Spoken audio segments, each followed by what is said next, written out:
o One Piece ele começa com um prólogo e ele dá um start perfeito pra história, né? Então, assim, pra quem não conhece One Piece, quem nunca assistiu, quem nunca leu, basicamente, o autor nos apresenta um condenado à morte, que é o Gold Roger, e ele fala que é um cara que conquistou os maiores tesouros da sua época, e que, tipo assim, era um cara muito grande, e você vê visualmente no quadrinho que ele tá para ser executado, ele tá sendo preso, ele tá algemado, tem a guarda com as espadas, assim, visualmente você já vê que é um cara que foi pego ali, sabe? Ele tá no momento, nos últimos momentos de vida dele. Assim, em um quadrinho você já consegue comunicar muita coisa sobre a história, né? E nos quadrinhos seguintes ele vai falar que antes da execução do Roger, ele disse que o tesouro dele está escondido. E que quem quiser é só ela pegar, é de quem pegar primeiro. E isso inicia, né, o que eles chamam de uma nova era dos piratas. Então você tem basicamente 3 quadrinhos que vão mostrar o tom da história.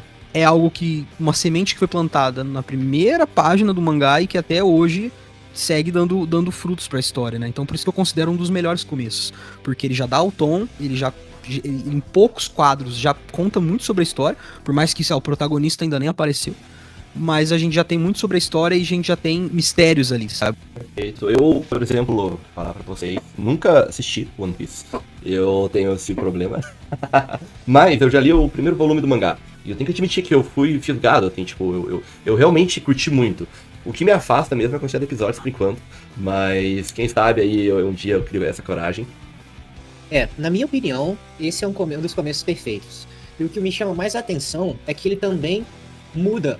Ele também é diferente das estruturas que a gente está acostumado a perceber nas narrativas, né? Geralmente a gente começa ali numa jornada tradicional, de jornada do herói, com o mundo comum, que mostra o quê? A rotina do protagonista, o que ele faz no dia a dia, então vem algo e chama ele para a aventura. Aí, a gente tem, no primeiro capítulo, na primeira página, né? O chamado pra aventura tá claramente na primeira página. E chama não só o herói, né? Chama os vilões, chama todo mundo para essa aventura mágica que é One Piece. E me chama muita atenção também, e isso é uma regra quase definitiva nos animes mais modernos, é que a gente tem essa definição ali do que o Roger fez, né?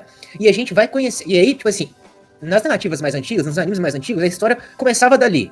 Só que hoje em dia você tem tanto flashback bem construído, como você tem em Naruto, como você tem em One Piece, como você tem em diversos outros, em Bleach, por exemplo, que você vai ter essa história aprofundada para contar pra gente o que levou o Roger até ali. E isso que me prende a One Piece. Como é bem construído esse mundo, com esse gancho que dá no início, e ele vai te explicando, vai colocando fatias da explicação de como que o Roger se tornou o rei dos piratas ali, durante todos esses outros... Quantos episódios, não? 1100? Mais, eu acho.